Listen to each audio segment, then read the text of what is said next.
after I sent the report, they wrote me an email and said, "Thank you for a very thorough report. However, you didn't tell us anything good about the house." Hmm. And that's not what an inspection report is. This is Spilling the Real Tea, a podcast by Sold in a Snap. Hey everybody, welcome back to Spilling the Real Tea. I'm your host, Eric Johnson, and today we're going to be talking about the deal killers, the top 5 things inspectors find that scare buyers away. Sold in a Snap is Central Texas' premier real estate photography and marketing company, helping agents look incredible, stand out from the competition, and grow their business. They provide photos, tours, video, and marketing, everything that you need to market yourself and your listings with ease. Want to save time, wow your clients, and dominate your market? Visit soldinasnap.com and see how Sold in a Snap can elevate your business or your listing today. Today, I'm super excited to have Bryan Morris with us today. He's the owner and operator of Red Rooster Inspections. Bryan, welcome to the show. Thank you. Yeah, we're really excited to get going on kind of all things inspections, and you're our first inspector to be on the show, so I'm excited to learn more about kind of what goes into it and everything. But before we kind of dive deep, I do want to know a little bit more about you. So, tell us about yourself, where you're from, how'd you get here? How'd you get into inspections in the first place? All right, yeah. So originally I'm from Southeast Texas. Yeah. Came to Waco 20 plus years ago to attend Baylor. Got a business degree.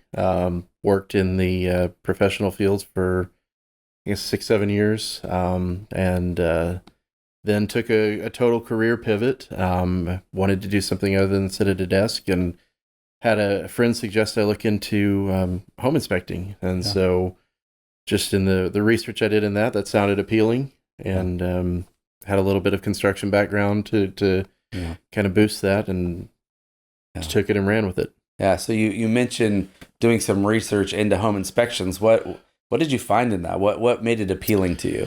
Well, there's a couple of different things. So home inspectors are licensed through the Texas Real Estate Commission, just like real estate agents are. And so just kind of in looking into that field, you kind of, it's almost like you've got real estate college, if you will. You can major in becoming an agent, major in becoming an appraiser, major in becoming an inspector, for lack of a better way of describing it. Yeah, and sure. just in considering kind of the 3 fields, I think what appealed to me the most about the inspection side of it was I would be doing basically the same thing every day, but at a different location. Yeah. And I love houses. I geek out just getting to see different architectural styles. And so that was really the appeal. Yeah. So as you're going through your degree, your focus on home inspection, at that point, had you had any real estate background or anything that you had dabbled in? Not on the real estate side, no. And like I said, I had a little bit of a construction background just from working odd jobs. But yeah, I mean, you get a crash course in electricity and plumbing and HVAC, and a lot of things that feel really overwhelming when you don't have a lot of previous exposure to it. Yeah. Yeah. On that, I think that's the first thing that comes to my mind is, what if you don't know anything about plumbing or electricity or HVAC? Is that part of the training itself? Do they teach you the basic things to be looking for, and kind of how things work? I would be so intimidated by that stuff. Yeah, definitely. The school that you choose, I think, has a lot of or can have a lot of impact on how well you're exposed to that before you're kind of out on your own. Yeah. There are schools where you go for a week or several weeks of intensive in-class training, where some even have labs where you get kind of a hands-on exposure to that.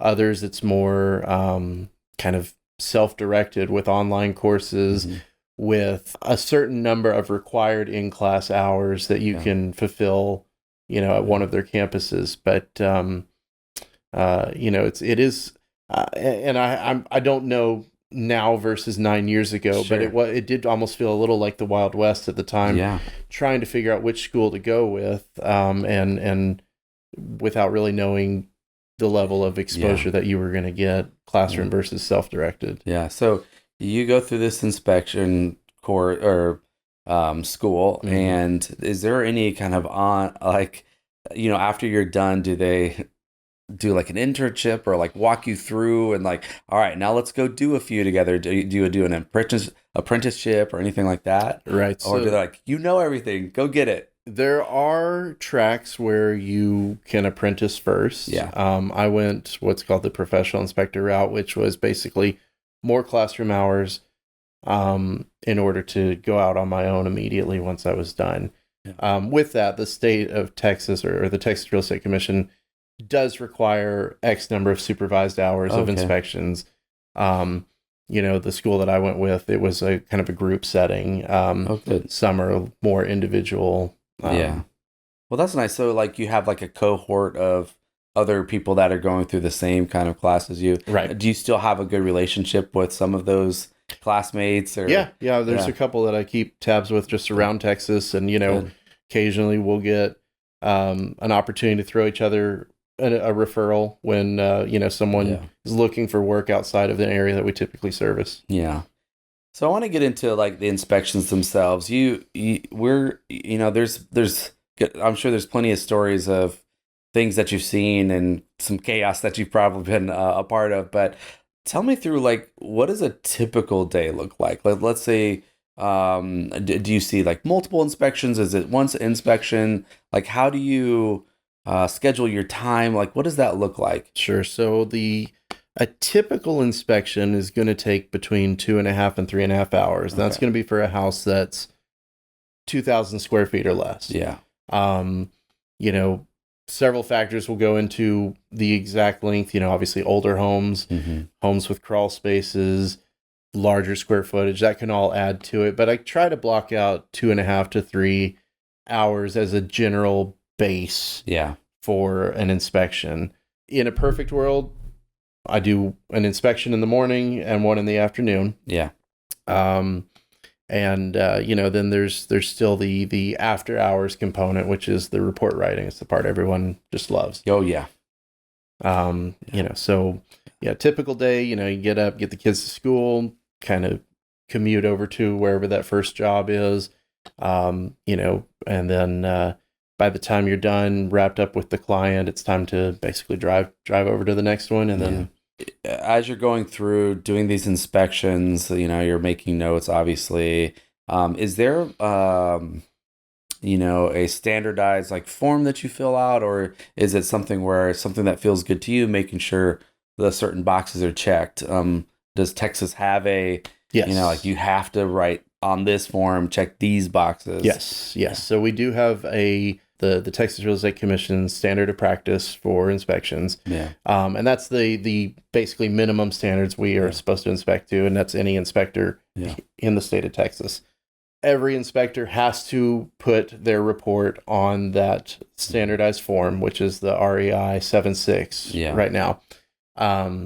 But different softwares will provide a digital form that may vary somewhat. And so that's kind of where, and even then, you've got 2 or 3 big players in the software field. So most inspectors' reports are going to look similar, the end product, just based on which software they use. And so do you go around with like an iPad and like check boxes, or do you have like a clipboard and like hand jam things? Yeah, no clipboards anymore. The iPad and iPhone are key to the entire process. They're my cameras, my note takers all in one. Yeah. That's that. Those, and I would say flashlights are our 2 biggest tools. Yeah. In the age of AI, is there an opportunity to like dictate as you go and it records your voice, voice to text type thing? Or, are you still kind of like, I got to do this box. There's no really room for that yet? Or do you see that maybe even coming? It's coming. I'm so ready for it. Yeah. Once the kinks get worked out. Right now, yes, I could voice dictate a comment within a certain section, but that's not really saving any significant amount of time versus a program that could, I could, for instance, tell it what section it needs to go Yeah. into without having to manually open it up and Yeah. find the comment to edit Yeah. first. I think it's just a matter of time. Yeah. What we're starting to see in our field now is more opportunities for AI to assist in writing our comments. So if I come across a condition or a deficiency I haven't really encountered before, or I'm struggling with the wording, softwares are starting to integrate kind of an AI assistant to Sure. help word that. But even then, you got to fact check it, because not everything that it suggests that you put on paper actually makes sense when you double when you read that over makes it. sense. So you get into a house and you are going to start your inspection. Do you have a routine that you like to follow? Like, all right, I'm going to start with the outside, go on the inside. Like, what does your flow feel like to you? Yeah, so I like to start in the kitchen. Bring my bag in, set it down, immediately turn on the dishwasher, the oven, and get those going, because obviously the oven needs to preheat, and the dishwasher is going to take sometimes the entire length of the inspection to run a normal cycle. Yeah. From there, since I'm already in the kitchen, I'll usually just work through all the kitchen appliances: microwave, range hood, stove, garbage disposal. And then from there, it just kind of varies. I like to go around the house and turn on lights everywhere, open blinds. And then as I work through the house over the course of the inspection, I'll close blinds and turn off lights to kind of tell me where I've already been. Yeah. I guess that makes sense. Yeah. Yeah. Good. And then, so you mentioned like crawl spaces, older homes. What are some differences between like your flow with an older home, let's say 1940s pier and beam, than a more modern home, let's say 2020, At what point do I bite the bullet and get in the crawl space? Yeah. Obviously it's, in one regard, it's better to knock it out early, but nobody really wants to get in the crawl space. So it's usually delay the inevitable. No, I mean, obviously there are certain factors that you have to consider with that. The age of the plumbing. You obviously have to be careful with older plumbing in crawl spaces as far as coming in contact with it. You can come in contact with brittle pipes and that sort of thing. Is that what you're asking? Yeah. Or is that? That's good. Okay. That's good. Yeah. Older electrical, a lot of times in older homes, you'll have live wiring just dangling in crawl spaces, and we're all able to work around that, but then you have to consider, is there standing water in the crawl space? Is there a chance of electrocution if you come in contact with water that is touching live wires? Or for that matter, where's that water coming from? Because if that's from a toilet, you need to not touch the water, but also steer clear of that soil. Yeah. No, that's really interesting. And you had mentioned earlier about starting to, you have to get familiarized with plumbing and electric and all those things. And so I would imagine that older electric and older plumbing and older stuff like that looks a lot different than it does today. What is the differences that you would see, if, let's say you went through a whole copper piping versus, PEX stuff or anything like that? Does it feel different? Are you looking for different things on those types of stuff? With copper and PEX, there's not a whole lot of difference other than copper can corrode, it can oxidize, and so you do look for any pinhole leaks or anything that may form around that oxidation. It's really even the older stuff though, that like a galvanized steel, where you can run into problems, and it's one of those areas that nobody really likes to get the news that you've got galvanized steel, because it can rust, it can leach heavy metals into the water, it can flat out break, it can freeze. I remember an inspection I did. I guess it was probably in my second year of business. I was getting out of a crawl space, and there was actually a galvanized pipe just beneath the surface level of the soil in the crawl space. And as I was climbing out, just felt my leg getting wet. And it's because that little bit of pressure crumbled. So what happens then? Like, do they need to just replumb the whole house? Is it fix that one spot and we're gonna Or is it up to the owner, I guess? Yeah, it's really up to the owner. Often what you'll see in these homes is a kind of a patchwork quilt of materials. You'll see where they fixed basically what needed to be fixed and left in place what is still functioning and not necessarily in a deteriorated state yet. So you go through the crawl space, you've gone through the kitchen, you've got a cycle of dishes going or the dishwasher running. And, I would imagine after you get out of the kitchen, it's probably a little bit easier because it's blinds, light switches, other things like that. You work your way outside of the house. What are the things on the outside that we're focused on that's going to bring attention to something that you want to make sure that is functioning well and whatnot? Well, certainly the condition of the siding of the home. The siding is basically the skin that keeps everything we don't want out, your water, your pests, that kind of stuff. So we're looking, if it's wood, do we have wood rot that's been painted over? If it's hardy, is it brittle and broken in areas, loose fasteners that's causing it to rattle and potentially fall out of place? Brick and stone, that we look at that for evidence of foundation issues. It really just kind of depends case by case on what the exterior of the home consists of. Yeah. And then I would assume also, like, if there's a pool, you're going to be looking at kind of the condition of the pool and stuff, or is that part of the inspection itself? So some inspectors choose to inspect pools. I personally don't. Okay. I use a local company here. Okay.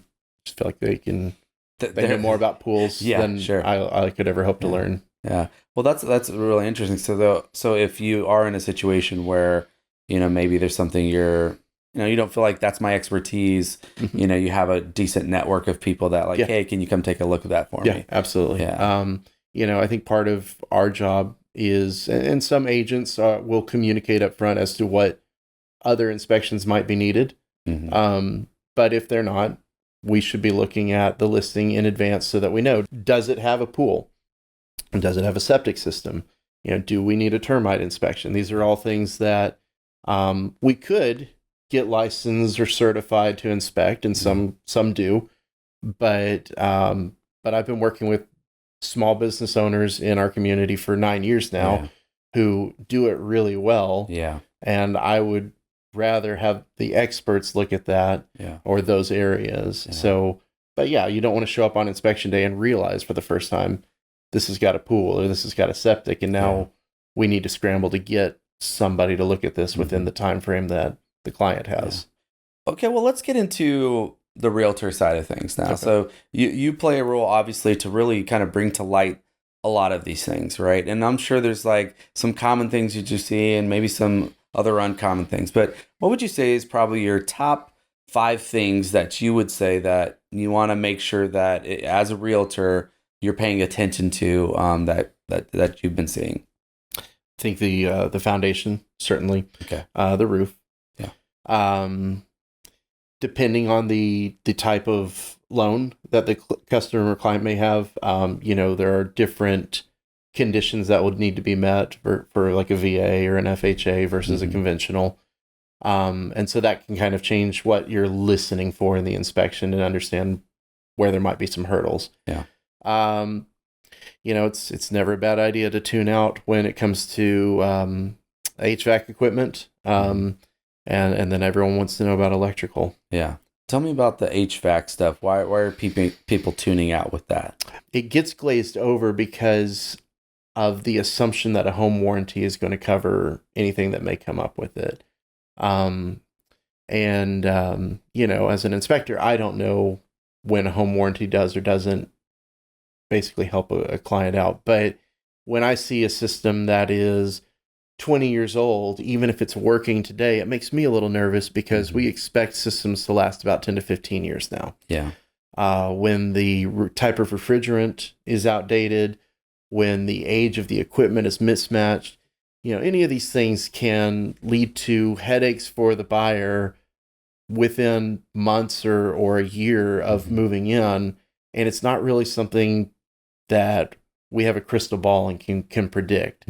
So I do think there's value in a home warranty, but, making sure, vetting it and making sure that it's one that has good coverage options for older HVAC equipment, whether that's through previous experience or talking to the company directly in advance, is pretty important because it's an expensive system to replace. Sure. And it's a call nobody wants to get 6 months, a year after they move in. Yeah. So let's say I'm a brand new realtor and I'm kind of learning the ropes. Mm-hmm. Can I ask you like to look at something specific? Like, hey, I'm concerned about the HVAC system. Can you just, obviously you're going to do what you're going to do, Mm-hmm. but is there an opportunity for me to say like, hey, I'm concerned about the roof. Can you, make sure that you give that a good look, or, for lack of a better term, like, do people talk to you about stuff like that where it's, Yeah. I like, mean, you get special attention to the gas lines, please, right. because I'm nervous. You get some people who don't understand how much we look at in a typical inspection, which is about 1,500 items if you were to itemize it out. And then, there are times certainly where an agent may already have information from either a seller's disclosure or information from like an insurance claim or something that has already kind of raised a little bit of a yellow flag, and where they do want, to make sure that the roof is looked at for a particular reason or whatever system that might be. Yeah.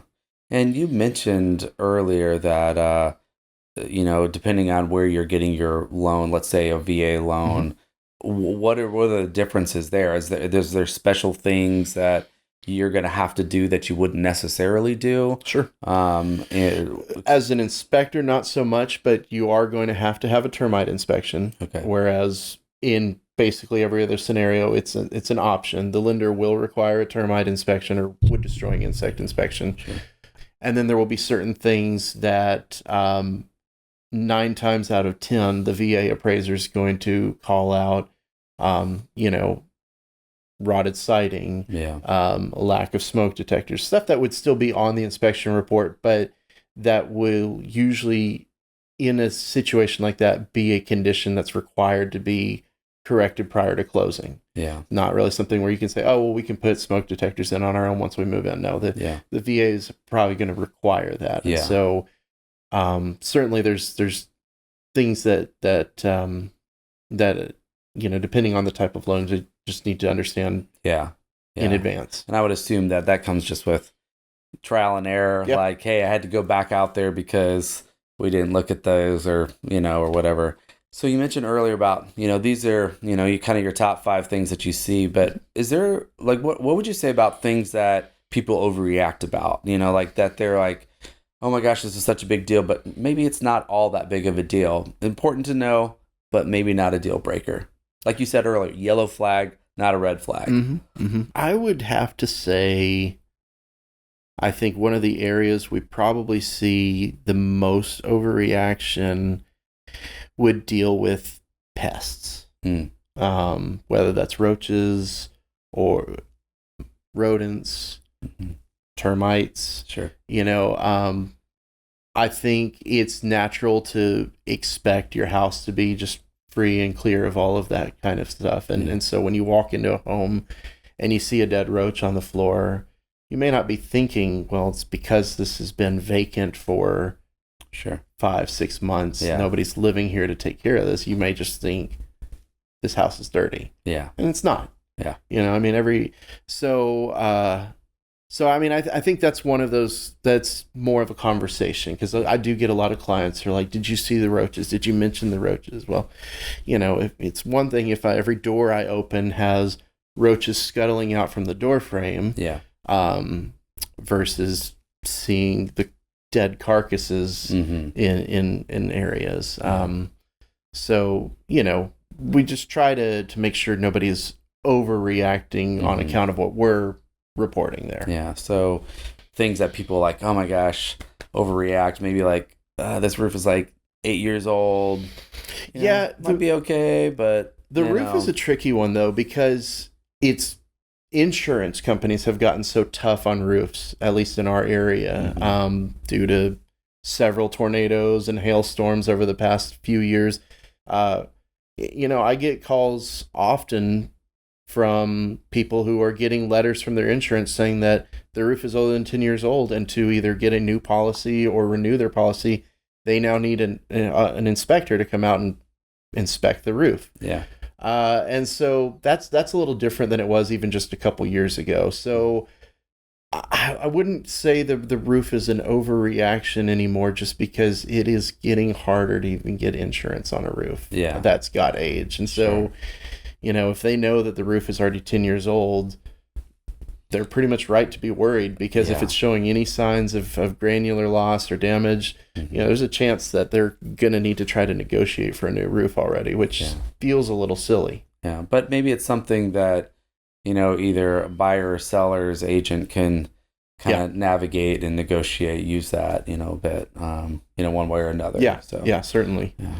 What do you think are some good ways that you can, use these inspections to kind of navigate, negotiate, on one side? And maybe we can start with the seller side. Okay. How do I use a home inspection to, maybe promote the property better, or show that, there's little to be concerned about or whatever? Yeah.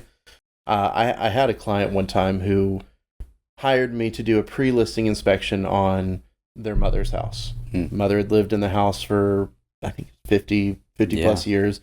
Husband had passed on. Mother was going to go live with one of the siblings.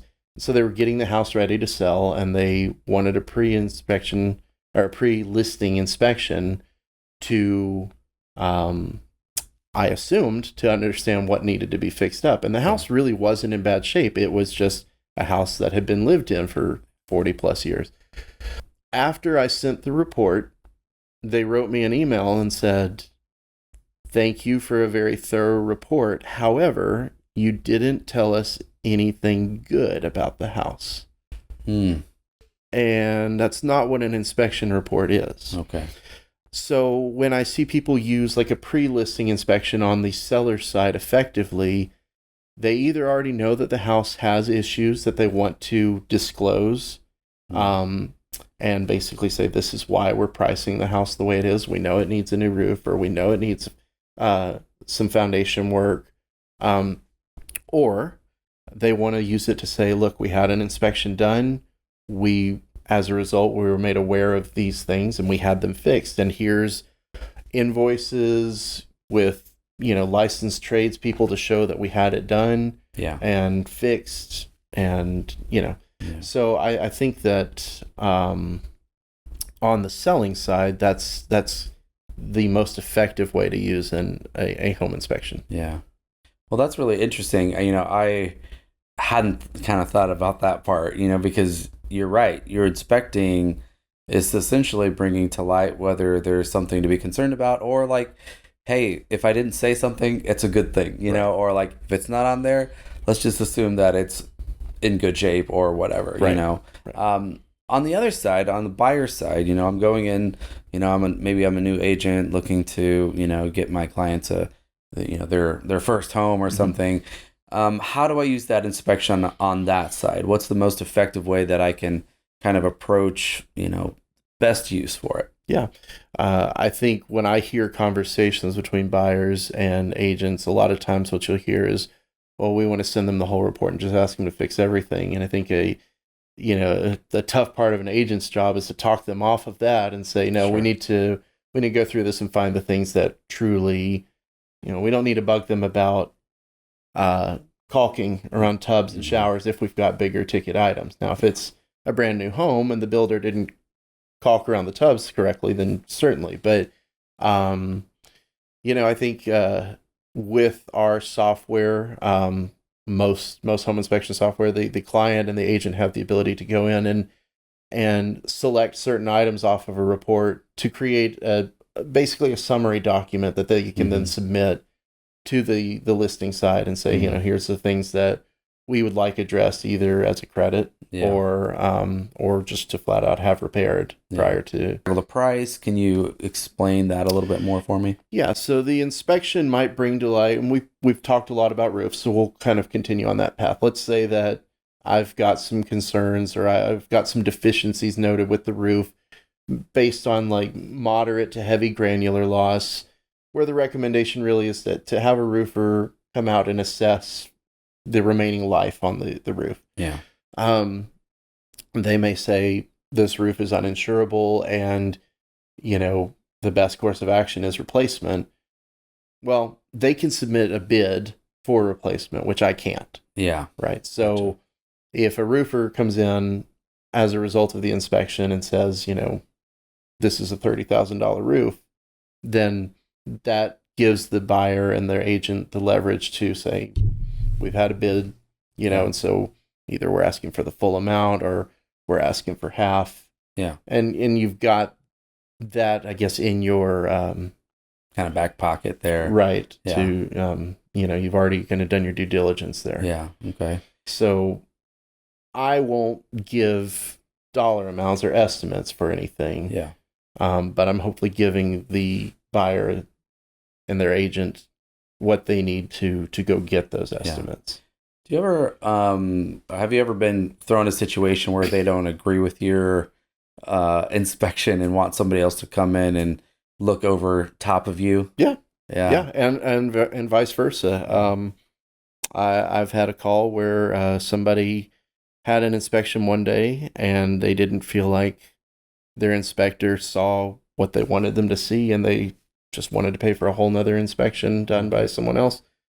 I had a client once who had a lot of unrealistic expectations on what a home inspection actually includes. Yeah. And didn't communicate any of that until after the inspection. And so then they said basically, I thought you were going to do this. Come re-inspect or. Yeah. And I just said, you know what? We're not going to cash this check. Good luck. Fine. Yeah. Yeah. So, I mean, I guess the lesson here is like communications, again, like most things, everything. Like if you are a realtor that's going in and hoping that, this is looked at or whatever, like make sure that your inspector kind of knows what you want to kind of hone in on. Or if there's something like that, you just want to make sure like, hey, I'm just not sure about this.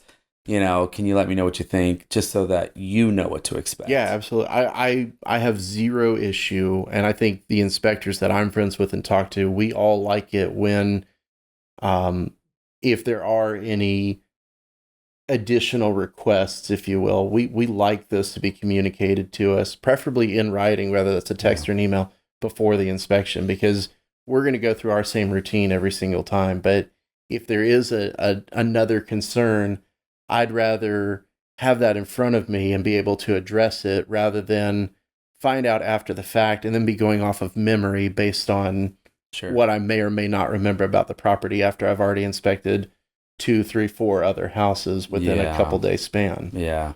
Yeah. Cause I mean, I would assume it starts to get confusing. Like which property was that again? Yes. Absolutely. Yeah. I saw 10 roofs this week. Yes. I have no idea which one you're talking about. Yeah.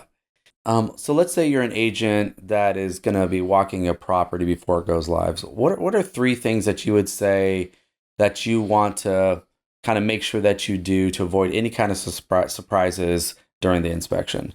Yeah, I'll hit kind of 3 different categories that I think are all great preparation for inspection day, keeping the ball rolling type of items. One, and this seems like it wouldn't make that much of a difference, but it really does. Having the area around the home mowed, not necessarily landscape, but just mowed and cleared. It makes everyone's job easier when you can move around the exterior of a home without wading through waist-high weeds, not stepping in unseen holes that dogs have dug, so just having, we don't care about curb appeal, right? Like we're in a different element of it, but being able to move around a home easily and safely certainly helps expedite the inspection, and just makes it more efficient. Yeah. Okay. So 1. That would be 1. 2, and this one is so easy, but it's so often overlooked. Change the air filters on the HVAC equipment. It's a silly thing to write up, but we write it up all the time when we pull dirty air filters. It just doesn't leave a good impression as to the condition of the equipment. or the condition that it's expected to run in. Yeah. So just brand new air filters. Okay.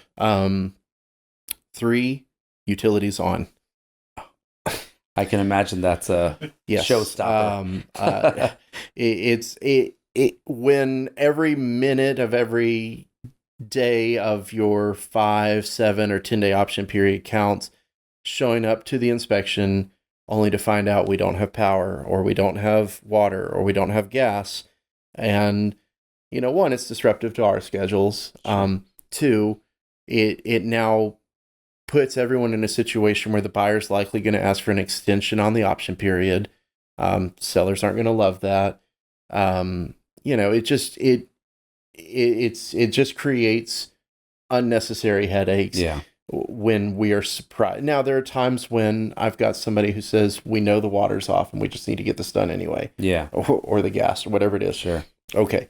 But when it's a surprise the day of inspection day, nobody's happy in those cases. Yeah. Again, communication. Right. Like, okay, got it. We'll go do the best we can with this being up or whatever. Yeah, absolutely. Okay. Well, Bryan, thanks so much for being on the show today. And before we wrap, I do want to kind of give you that kind of the final words on maybe what you want to leave to our listeners. Yeah, thanks for the opportunity to talk today and hopefully convey some of what actually goes into a home inspection and what can make the inspection process more efficient, not just for me, but also for buyers and their agents, as well as sellers and their agents. So efficiently communicating before the inspection, both to the client and to the seller, will just make for better inspection day. Yeah. Well, again, Bryan, thank you so much for being on the show today. Bryan Morris with Red Rooster Inspections. We're going to put all your information in the show notes, and so our listeners, if they want to kind of reach out to you, we'll get you set up that way. But everybody, thanks again for being on the show. Before we cut off today, I do want to say this week's tip of the week. And this week's tip of the week is, don't wait for the inspection to find problems. Walk your listing like an inspector would before it goes live. Catching small issues early can save your deal later. And we want to thank this week's sponsor, which is The Doors of Waco. Step into the story of Waco, one door at a time. The Doors of Waco is a beautifully crafted coffee table book featuring stunning photography and the hidden character behind some of Waco's most iconic entrances. Whether displayed in your home, office, Airbnb, or gifted to a client, it's a meaningful way to showcase a love for Waco. It also makes for the perfect closing gift for realtors looking to give something local, memorable, and lasting. Open the door to your copy today at thedoorsofwaco.com. Once again, everybody, thanks so much for being with us on our show, and we'll catch you on the next one. And that's today's pour. Thanks for spilling the real tea with us. Don't forget to follow the podcast so you don't miss the next hot pour of real estate talk. And remember, this is just the tea, not legal, real estate, or financial advice.